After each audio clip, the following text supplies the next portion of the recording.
Alrighty folks, this is Lurch from Ireland Gaming and welcome back to another episode of From the Depths. This is going to be another buildy episode because as promised I'm going to have keep you in on the build of the Mastiff here. I forgot to call it that in the last video. But yeah, it's going to be the Mastiff because so many people have suggested that name as a sort of battleship type thing, and this is probably about as big as I'm willing to go. I have made a couple of little changes. You see he's got some little beauty spots here and nice little white nose and little various bits and pieces. But the only changes I've made are sort of been in planning to work out what the hell I'm going to do with this. I have been mulling over this for about 3 hours now. I'm not even joking, and I haven't really changed anything. The white blocks denote where I want flares to be. The red blocks are going to be weapon systems, turret mounts. I've actually already built this one. I'm going to show it off in a wee minute. The platform's over there. I want a turret here, probably an advanced cannon, maybe a heat cannon or something like that. I'm not sure. But yeah, I have weapon mounts there. I decided I have space for it. I might as well put them in. There's also under here, green I've used to denote missile racks, and I've got room here for a torpedo bay. So I'm going to put torpedoes there. Possibly EMP torpedoes, something like that. The cram bays are going to be here. I've sort of taken away the wood and just put in a couple of gauges there so that, you know, it's built up to some extent rather than just being a wood block. And I haven't built the insides yet, but we're going to have 2 crams there. And I'm thinking the side ones are all going to be, all of them, 200mm. Maybe not. I might make these ones a little bit smaller because I actually have a little bit less room to fit them in. So this bay is slightly smaller than the one at the back, so I don't have quite as much room. I have laid out the space for the cannon here. It turns out it's 11 by 11, and I'm thinking of going for a seriously big cram cannon, possibly 4 barrels. Probably actually. Just because it would be easier to build. If you think about it as 4 barrels, it essentially gives you like 4 5x5 cannons to build, and you can share the parts between them. So it's probably how I'm going to go with this. Maybe 3 barrels are quite hard to build because you have to split this area into 3 sections, which is a lot harder to build in a square-based game. So yeah, I think I'll probably either go with 2 or 4 there. 2 would be cool, but I think 2 might even be a bit overkill for the size of the turret. As in, you know, you're wasting too much of your diminishing returns on, 2 cannons when 4 would actually be overall significantly more powerful. So that's the thoughts there. You'll see the blue blocks are here to denote where I want utility stuff to be. I think I've actually got too much fuel, but I'm not sure yet. I mean, these are Pivo 12's blue lines, and they're absolutely incredible. They sip at fuel delicately, you know, with their pinky up, and they're just so cheap to run. But it's hard to know just exactly how much fuel I'm going to be burning until I actually fill it up with shields and stuff and put a real strain on the engines, because at the minute they're 9,600. I had this floating around for literally 2 hours and it barely touched the fuel supplies, but that was only when it was running the propellers. It wasn't seriously, you know, eating up the fuel or anything like that. This box on the top is decidedly temporary. That's just for, I've got ammo processors and stuff here for testing the AI and that. They're going to be probably dug downstairs in there somewhere. These are more flare blocks. These are probably going to be anti-air turrets, and they're quite tall, so I should be able to get a reasonably good rate of fire out of them. And if I have 4 of them here, I've got them with this like sort of cladded top, so that it has a, you know, like a finger on top of it letting it spin, a pendulum mount or something. I don't know what it's called, but yeah, it's got this little thing at the side here, so it'll only have a limited arc of rotation, and I'm thinking of limiting them quite heavily, maybe from this side to here. But we have quite a lot of clearance here. I'm not sure exactly what's going to go here. It might just be covered in armor and just flatten out this whole area with metal armor, but it's a thought. It's something to think about, and we'll get to that whenever we put the rest of the stuff in. It's not to be finalized. For props, this hull already goes pretty fast. I could probably fit, well, I can definitely fit more props in here by staggering the props and like pull these out a couple of blocks, and then you can, because the thrust on these applies only from the center block, you can sort of stack them, and I can move this one here in one block, sort of one more, and that would give me room for an extra one on the end here, just by sort of pushing them out a little bit and making like a wedge shape coming outwards like that. So that's an idea. I'm not sure if I want it to be much faster, but we'll see whenever we gets the propulsion. Propulsion is one of the things that I always leave to the very, very end anyway. You know, after your center of mass and all that is completely finalized. I'm noticing now as well that we're sitting very low in the water, and it might be prudent to add either a couple of hydrofoils or maybe some lifting props onto the center of mass with a PID controller for altitude, just to push things up a little bit and keep us out of the water a little bit more. It would also give us a little bit more speed for the thrust that we have, which is all good, and I want some clearance at least for these cram cannons at the side, because they're sitting pretty low in the water otherwise.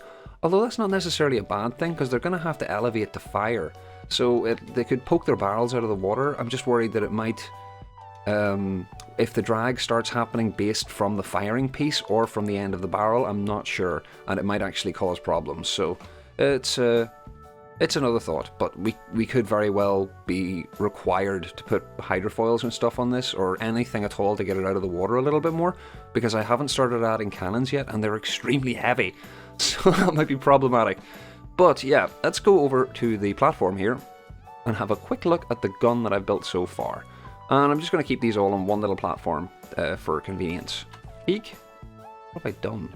Anyway, let's hop on and have a better look at this. So this is the gun that I've put together for the nose. It looks a bit wonky, but that's so it's able to rotate all the way around. It's very simple. It's got 4 autoloaders with 2 clips each. Let's shrinky it so that we can have a look at the size. Like I said, this is for the nose of the gun.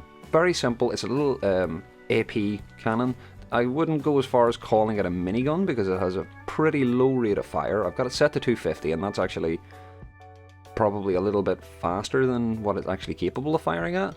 But the shells are, it's like 71 millimeter, I think, or somewhere thereabouts. 650k. It can take out squirrels relatively well. It does quite reasonable damage though, and that's why I'm sort of leaving it as is.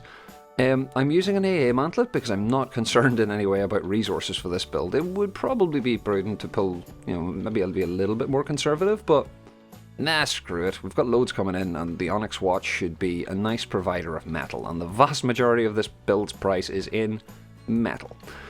It's like, can I see it over here? No, I can't see it. That's only the platform. This little gun is relatively good, and it will serve us nicely, and I think, let's see, let's go and grab it again. I think I have a prefab save, but I'm not sure if I have saved it since, so let's grab it again. And one thing to note about this guy is he's actually got the local weapons controller built into the turret. And this is so I can potentially spam it in other places too. Because that means, with this sort of side section here, you see there's like a big gap with just cladding here, which is the armor for the hull, and I might even put a turret here, just like flatten the section off and bolt another one of these guys onto the hull. So let's just install this quickly. We'll take these off. Boop. Nope, I'm in free paint mode. That's no good. Boom. And we have a nice new turret. Sweet. And put one on the other side because it doesn't seem to like mirror mode. And they should be able to rotate correctly, because I have tested these already. Yeah, that looks pretty good. I think I need a weapon controller to really test this. To be honest, I probably need a target to really test it, but I need to fit the ammo customizer and stuff as well. So, what's next on the list? I think it's nearly time to start building another turret. I'm going to leave the big one till later on. These are missile racks, so they're pretty simple to put together. I might do that in like a speedy up montage very shortly. Here, these are going to be the AA towers, and seeing as I'm going to have 4 of them, I might as well do them first. So let's grab a pro. Let's work out just exactly how tall these are. 1, 2, 2 beams and 3, so they're 11 meters tall. And this one is the same because I've put a pillar here and raised this up a little bit. I'm going to armor this a little bit more so it's a little bit more secure, because it's maybe a little bit vulnerable there, although it's behind like 3 layers of armor, so maybe it's not too bad. Like an extra layer or 2 wouldn't hurt. Yeah, so we need a turret that's 11 meters tall, and the barrel has to be at least 1 meter above the deck, the little gap. So we've actually got, in terms of space for building our turret, we want the turret ring to be there, the head, and it has to go up by 1.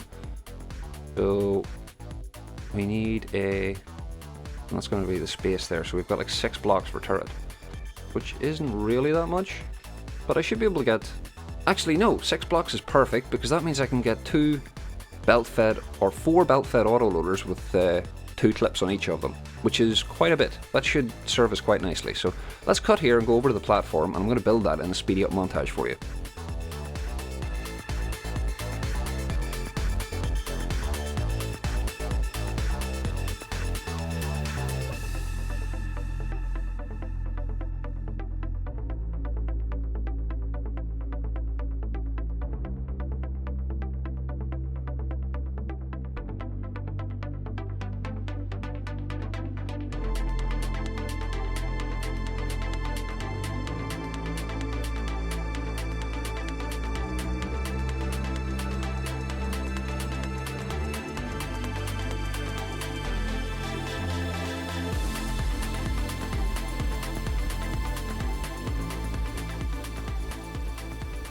Okay, so that looks something like the turret that I want, I think. Hang on, do I want to have the local weapon controller built in? I might actually want to have it built in just for handiness sake. I sort of started to do that a little bit more recently. It seems to be a good idea. Because, I mean, if the local weapon controller goes down, the weapon's useless. If the weapon goes down, the local weapon controller is useless. So kind of makes sense to have them all in one package, but you know, it's something. So just while this reloads, I'm going to get rid of this little template that I built. It's pretty handy to build something like that, just for keeping yourself right whenever you're building everything. Now this is a 3x3x3, no, 3x3 by loads, 6, 7, 8, 9, 10 and the 11. We're going to have a little bit of a metal block on top here, because that's where the little cap thing is going to be. And this should be reloaded now. Oh, there we go. There we go. I do want to limit the fire rate on that anyway. It's the right one, yeah. That's a pretty meaty shell. Fairly reasonable damage. I should think that'll do quite nicely. It probably has more gauges than it needs, or more coolers than it needs, and it has more gauges too. So yeah, I'm definitely going to put a local weapon controller built into this, actually. Just because I have room and I don't need that cooler anyway, so I might as well. We'll get the wireless receiver. We can configure them all later. But that looks to be something resembling sort of the right turret. It'll do for now, anyway. This thing's going to have so many weapons that it's not going to matter. But this turret, I'm going to leave the actual sort of aesthetic armor until I get it into place, because I feel that they might be a little bit different. So let's save this as a sub-object and go and get it installed. So this is going to be the Mastiff rear AA cannon, including, yeah, that'll do. Just so that I know what the heck it is. So let's hop back over to the Mastiff. Oi, that's the weapons platform. Really just name this same as I know what the name is actually going to be. And let us hope that we've got this right. I know symmetry's off, but I'm leaving it off intentionally, because it doesn't matter that much in this case. So are you in? Oh, perfect. That is beautiful. Beautiful! Love it. Right, and it sits nicely there, and it should have an arc of fire all the way around to like here. And Seeing as it's an AA gun, and this is not going to be here, it should be able to go all the way around to like here, which is lovely. But hopefully it'll not blow a hole in this turret here. That would be nice. Because I'm not sure if the failsafes are working for turret-on-turret action. Because it works on, you know, to prevent the weapon firing at the hull. I'm just not sure if it works for firing at a turret. Because if I have the big cram turret here, I might just have to limit this guy's arc of fire so that it can't even point at it. Just in case it decides to shoot a nice big hole right the way through it. Because these do hurt, and yeah, that would be unpleasant. Now, I'm going to get the rest of these installed. Actually, no. Let us pretty this one up so I can install the other one on the other side. Speedy up time.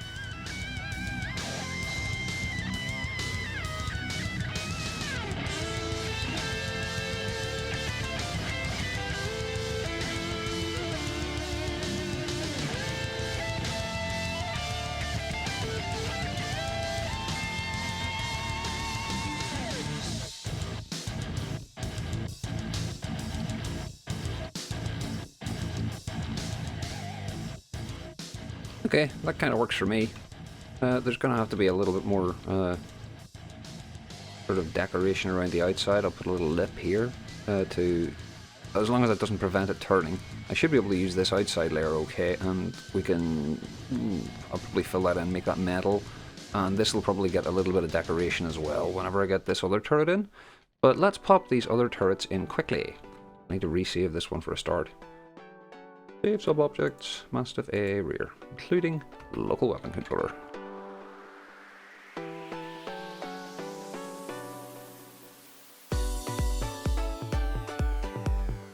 Ah, how does that look?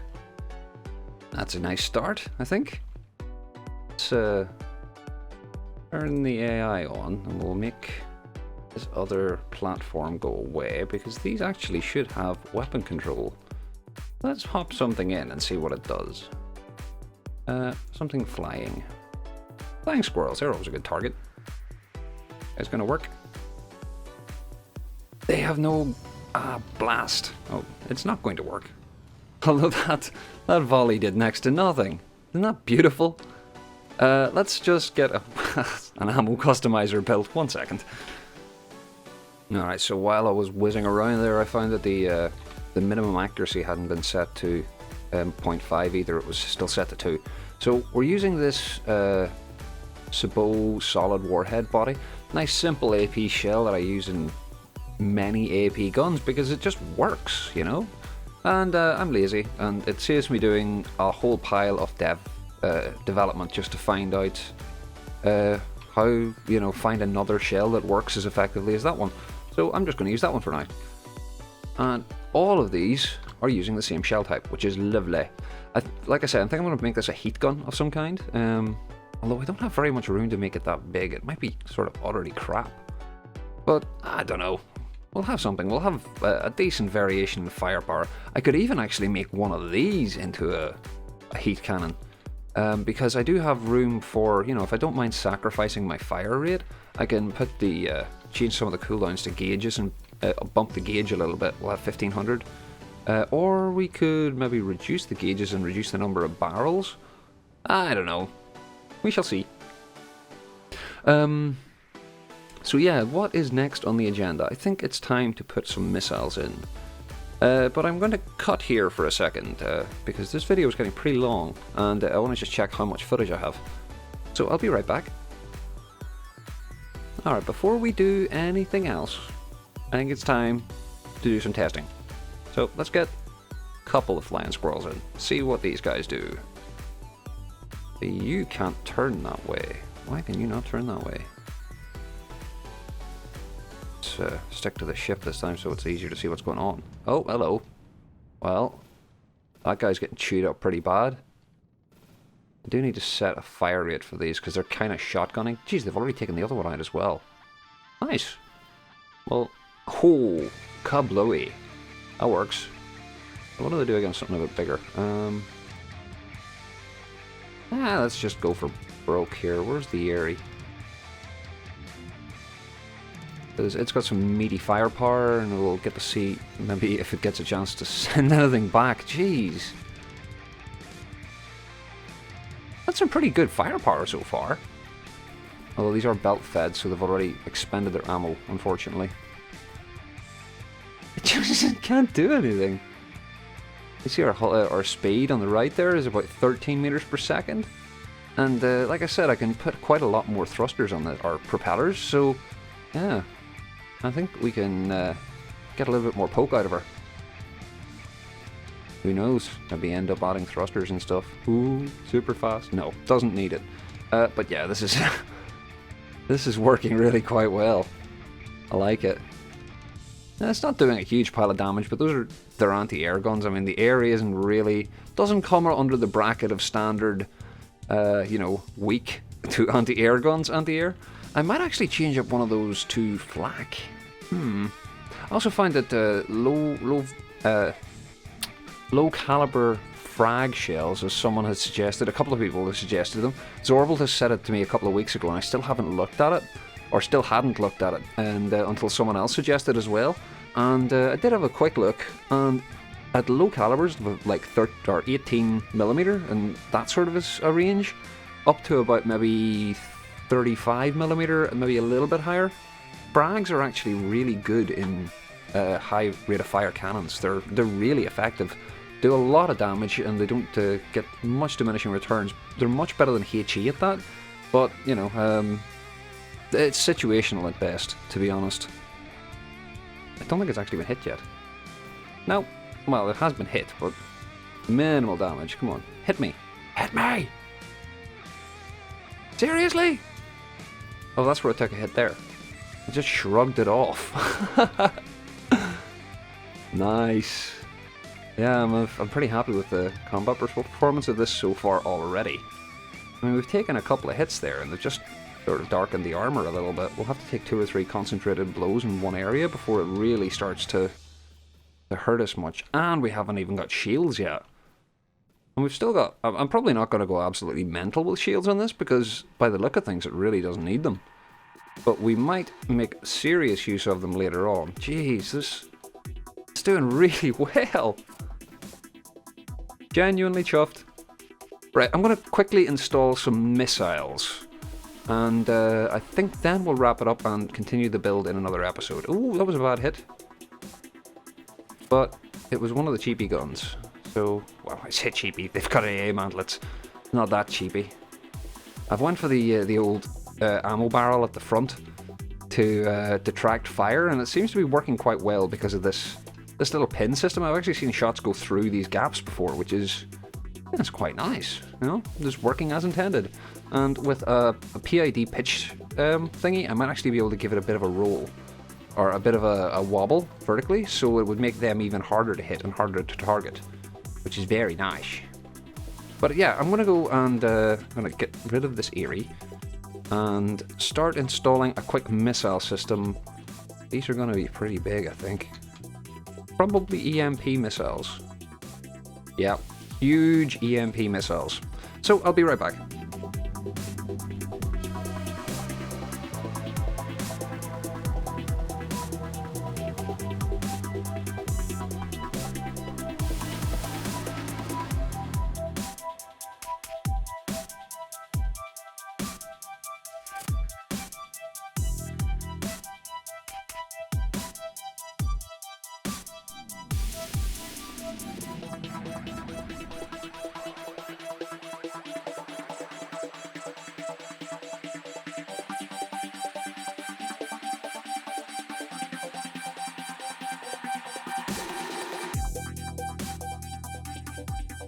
Okay, just bring you back for a second here to show you what configuration I'm going to be using for the missiles. I'm probably going to stick with this. It should work okay.